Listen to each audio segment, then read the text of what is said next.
Samson, A Secret Life. Now that it's over, I can tell the truth. I never lost my strength. I made a choice to keep it as a secret to myself. You should remember that I love Dalila. I saw her as a wife to me, though she was not the first. There had been one before, the one whose sister I refused to take when she'd been given to another man. When I first saw her at Timnath, I saw beyond the limits of her clan, beyond the carping of my parents about all the problems when you marry one of them, and how it's easier to marry one of ours. I saw beyond to something we could be. If only people left us to ourselves, we might have been. But after a few days of wedding feasting, they proposed I try to stump them with a riddle, just to show how deeply clever Philistines could be. If they'd been clever, they'd have gotten the point. But, having no clue, they went after her. I found out later that they said they'd burn her and her whole family if she didn't somehow find the answer out from me. So I can't really blame her. When she said that wives and husbands shouldn't keep a thing from one another, it seemed natural to tell her of the honey and the lion. It wasn't until they came with such a clamor about how they'd solved my riddle and how easy it had been for them, and now I had to give them 30 suits of clothing, that finally I saw what they were like. You'd think there were no Philistines with clothes, the way that they went on and on about it. But then I found them threatening my wife. That really set me off. So I went down to market in the town and grabbed up 30 suits of clothes, along with 30 backs the clothes were hanging on. I will say this, they didn't give them up without a fight. Too bad for them. They didn't win the fight. I left the bodies, and I took the clothes. I doubled back and threw them at the feet of that smug bunch, whose eyes lit up to see an Israelite who'd lost a bet pay off. I shrugged and went back to my father's house for a few days to let things settle down. After a while, I found I missed my wife, so I went back to Timnath. At the door, her father said, well, you see, we thought that you were angry and that you didn't want her. We gave her to another man, but look, her younger sister over here is free. Most people say she's even prettier.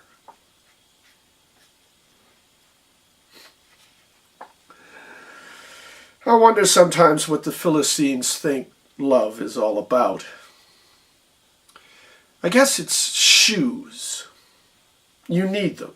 When you lose a pair, you get another pair to take their place. It's simple.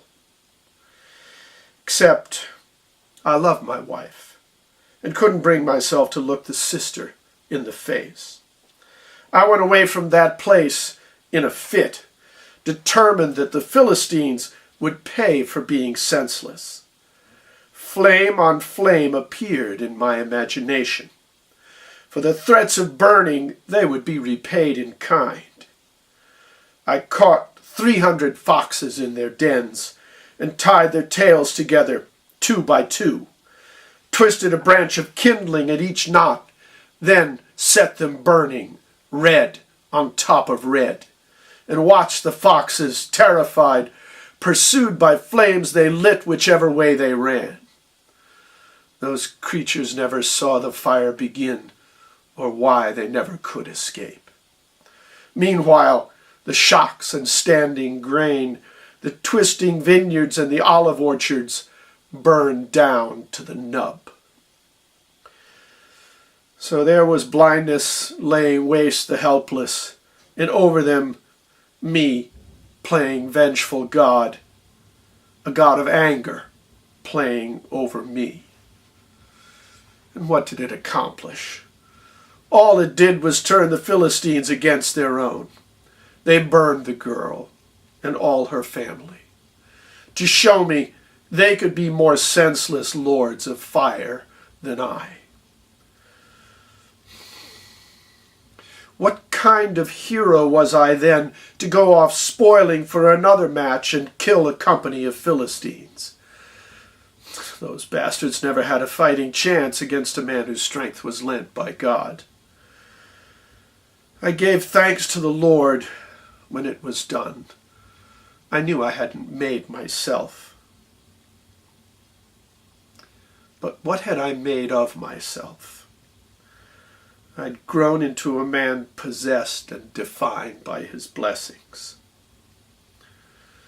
Did I give any thought to who I was and whether I was worthy of the gift? My people needed saving. I suppose I was the tool created for the job. After the work's complete, the story goes to work on saving others in the future. I'm sure 100 generations hence, my deeds may be some kind of inspiration. Heroic figures satisfy a need. As for the Israelites of my own time, it didn't take them long to start complaining. We're frightened of the Philistines, they said. Why did you kill them? Now they'll turn on us, and we are innocent. If we can give you over to them, they'll leave us alone. Oh. They were grateful for a hero then. It meant so much to them, I let them do it. Of course, the Philistines were happy too to see me bound and offered by my own. For doesn't every overlord rejoice to see his underlings police themselves? I saw no friends on either side that day. So I reached down into my strength and struck out blindly with the jawbone of the ass I felt like, and 1,000 fell. If all I killed were Philistines, a better eye than mine assisted in the fine distinctions. Then I stopped and saw what I had done. The bodies strewn in heaps about that place smoked in the flush of death, while blood ran down in knots along the gullies of the hill. I threw that braying bone as far away as I could see, and still it landed in the pile of dead. And sickened with it all, I felt myself imprisoned in my blindness. What God had given me wasn't enough. I'd have to learn good judgment. That would be the only offering to show me worthy. For as a song is given to a bird, had I been given strength. We aren't birds. To be a man is to accept the choosing when to sing and where and who shall hear. So it was then that I began to choose to keep what I'd been given to myself until I saw the way that I should use it.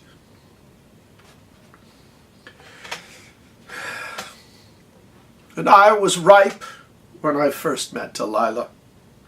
I'd hidden myself from the eyes of men. I knew the pull of lies, betrayal, and death. I'd seen the bloodstains running up my arms, the warm gore rising past my hips. My hair that never had been cut, I'd felt against my shoulders and my back, a tangled clot. And I was weary of a hero's life, performing for ungrateful people who could barely bring themselves to tolerate me in their midst. It was no accident that I lived in the hollowed split they called the Rock of Edom, that I lived alone. I used my power and scooped it out myself. When forced to leave it and to deal with men, I actually preferred the Philistines, probably because I'd killed so many. I had loved one, and when I met Delilah, I found that I could love another. She was young, still just a girl at first, and I was not so young, a figure who inspired terror in her friends. They'd heard of me. The story circulated that I was a beast who lived inside a rock and struck out at the foolish children who would stray too near my lair. Her mother first had warned, then finally forbidden her to go. So, naturally, she came one day to see the monstrous curiosity. She crept near to the hollow and called out my name. I knew she was pretending to be bold, but when I spoke, she didn't run away. She stayed and talked and looked me in the eye and laughed and said, I wasn't such a beast, no matter who I'd killed.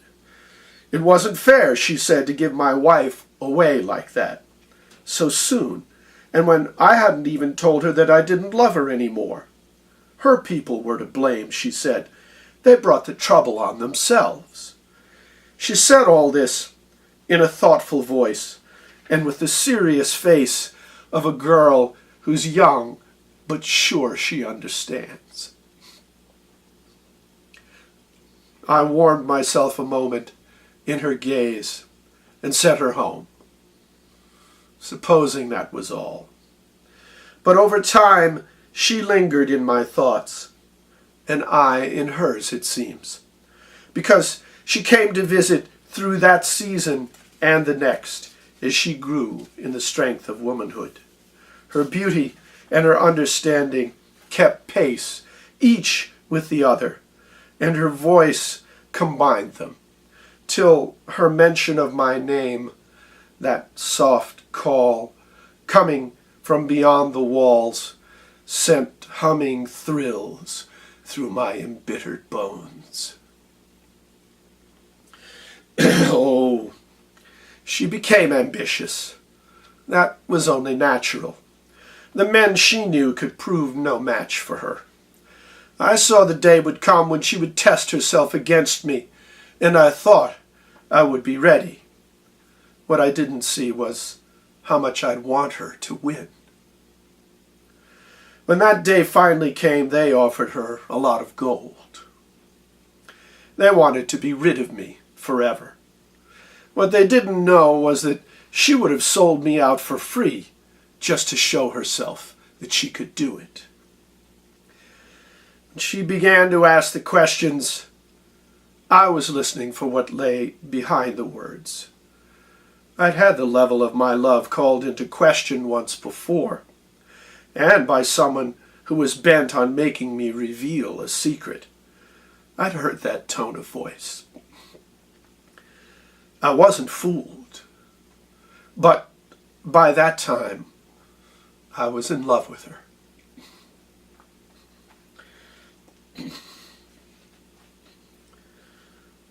The first time that she asked about my strength, she said it as a joke.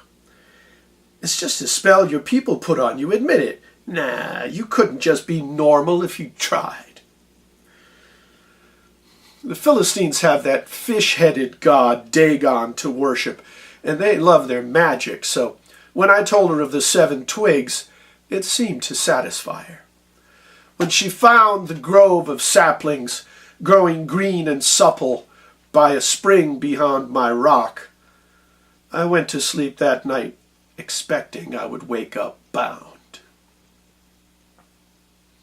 She no more could have gone a night without that test than gone without a breath. She woke me with a cry that I'd been trapped, and saw how easily I snapped the twigs. A look of shock began across her face, then stopped abruptly. She was cunning, and she covered well. She must have thought that I'd be easy.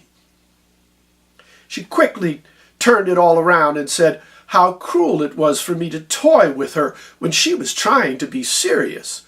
What really was the source of all my strength?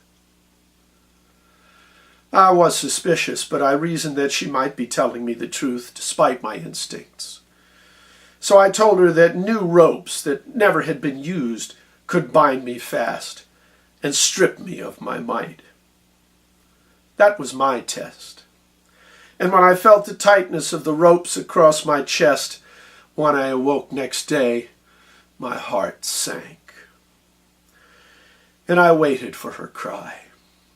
She whispered this time that I was surprised. My enemies had found me out at last. She was half right.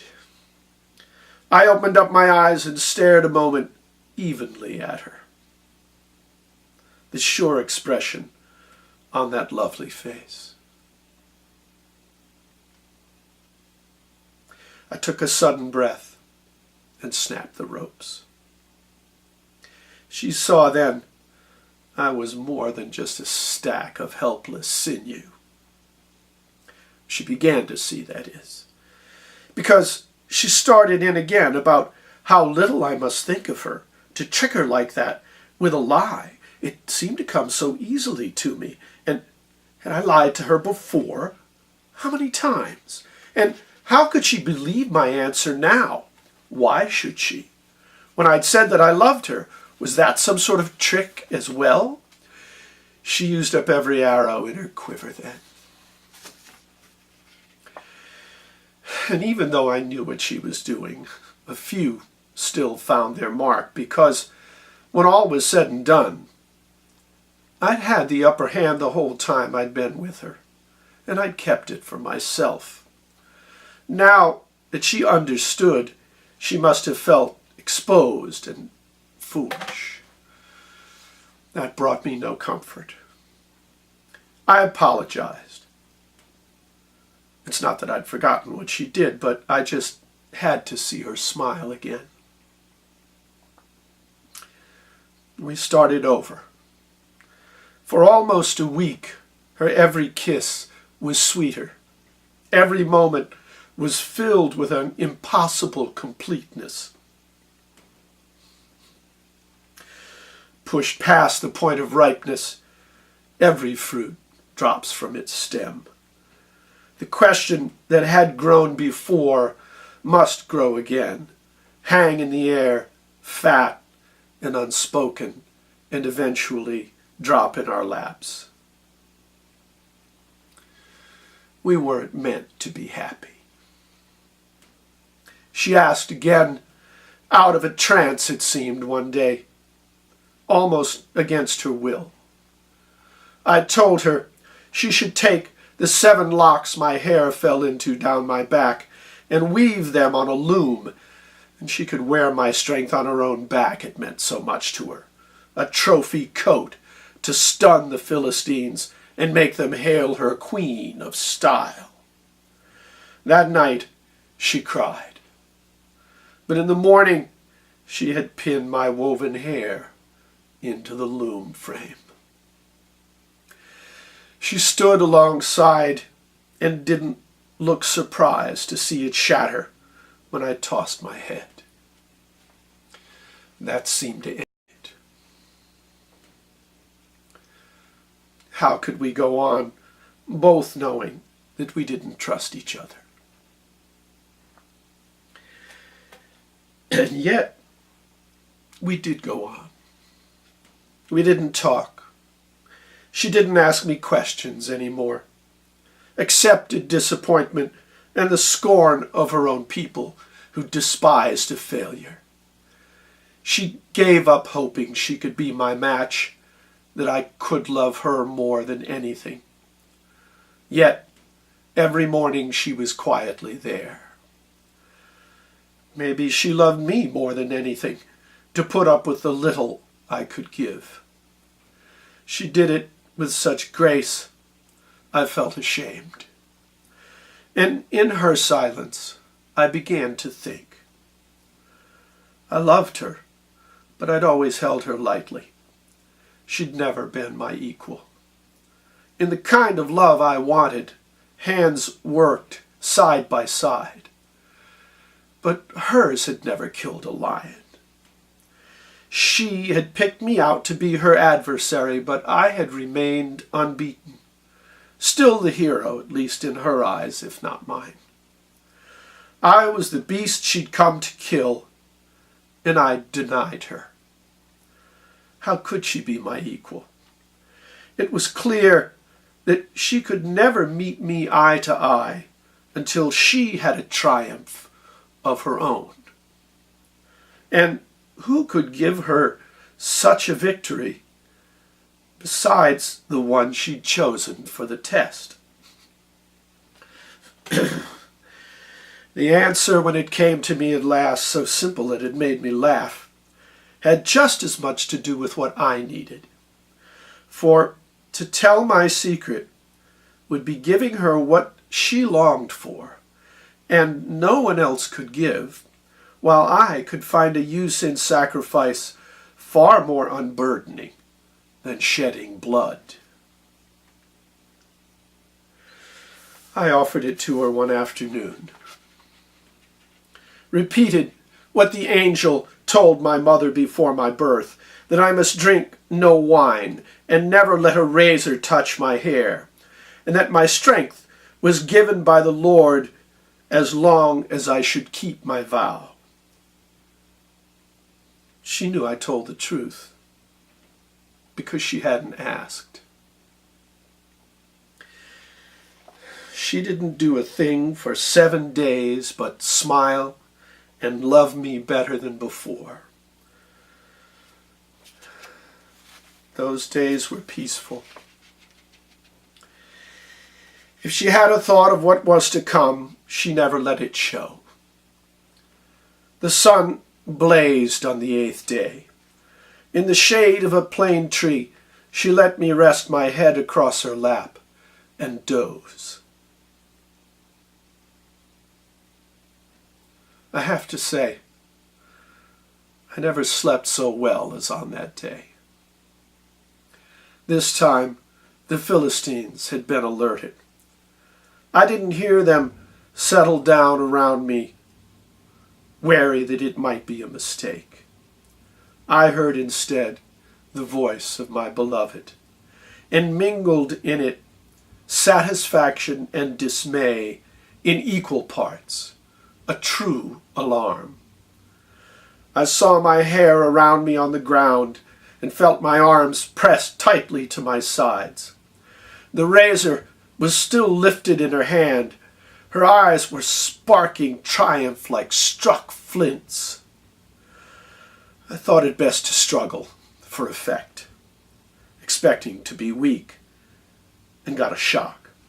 The slightest shrug, and stocky Philistines, hand-picked for bulling livestock, lost their grip and yelped aloud as they went reeling back, exactly as they always had before. A flicker of a doubt came over her. She paused to listen for the fish god's laughter. My strength had not deserted me at all, would not be tossed so easily away. To me, my cut hair was the broken vow. God could be forced to take his blessing back. How like me to think he would yield to force. I hadn't made the bond. I couldn't break it. So I decided on the spot. If weak I was to be in spite of strength, I must stop using it immediately. I tottered, stared blankly for a moment, shook, and fell. Then I lay still and let them bind me tight. They let out a great shout of joy and raised Dalila to the heights upon their shoulders. So she began a new life. I began in turn a life of keeping a new secret. They brought me to a mill in Gaza where they pried my eyes out, one eye at a time. Now, people rightly prize the gift of sight, and if you want them to accept the truth, you'd better give them something they can see. But what they see depends on who they are. It looked like I'd been humbled in defeat at last, subjected by the Philistines to every kind of taunting and derision. They supposed I found it galling to endure their jeering and exultant cries of, "How could this have been a hero to the Jews? Hey, hero! Look at me! No, over here! He's not so strong, my kid could beat him now." He wanted to be one of us. He thought by marrying a Philistine he could come close. Imagine! Yes, it's pitiful. How our Delilah had him fooled. Believing that she could love him? What an ego on the brute. When all along she played a part. Oh, what sacrifice. How he must have repelled her. Yet she soldiered on. She did so love her people. Till the day when finally she could rid us of the beast. Look at him now. And they would cheer her as deliverer to cast me deeper into my despair.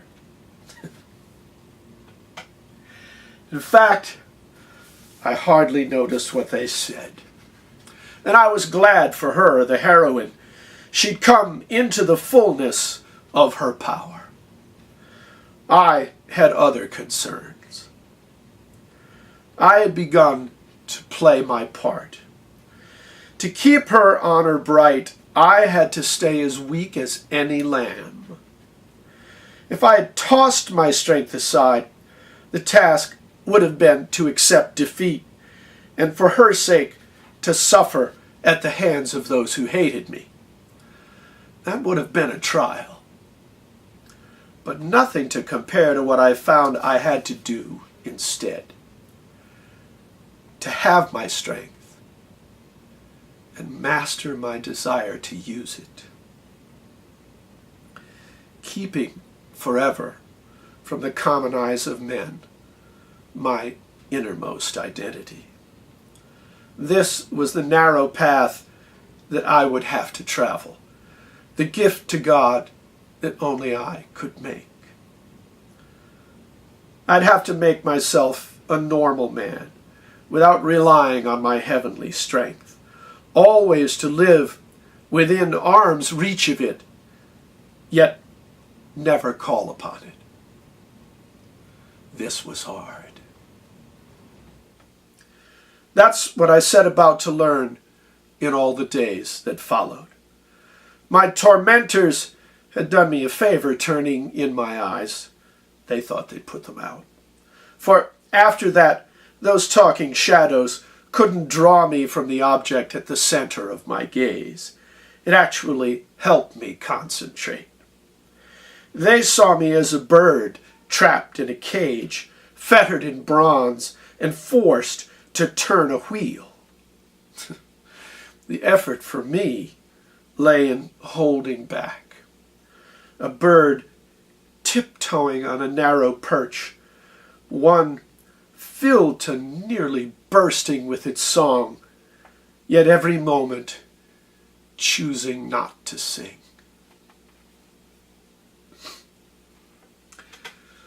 I could have snapped their fetters with a twitch.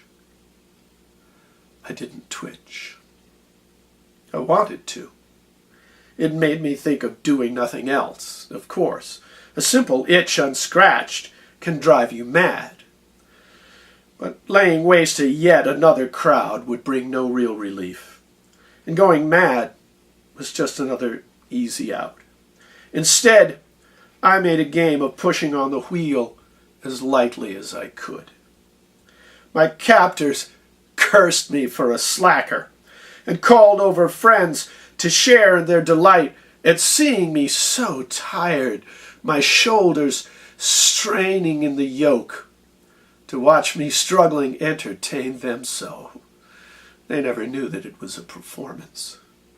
My struggling real enough, but not against the thing that they could see. And over time, as any actor should, I honed my skills. I heard my audience, and by the sound of their insults and laughter, I could tell how quickly I improved, how deeply and completely they were fooled. Eventually, I lost the urge to strike them down and found a pleasure in manipulating them. If strength had been a beast in me, I let them think Dalila killed it with a razor. Instead, I tamed it with a mill wheel, till I could make it gamble and do tricks of gossamer delicacy. I learned and earned myself a hard-won victory. Around that time, I felt my hair again in curls along my neck. One day they came, unhitched me, and pulled me out of the mill. I felt the sun hot on my shoulders then, remembering. They took me to the house of Dagon worship. I was guest of honor, their biggest prize. They couldn't miss a chance to show me off to the fish-headed god. You wonder how the Lord arranges things. I'd been a hero, though reluctant, since before my birth. I'd had a public life, although conflicted, visible to men. In private, I'd kept secrets from the world. Invisibly, I'd passed my greatest test. And now, I was about to turn around and be an instrument of God again, and use his power willingly. If I had bridled at the way my former life lived for a people left no room for me, if I'd exulted to escape a destiny and be no different from a normal man, I was about to reach a point in time when public needs and private would converge.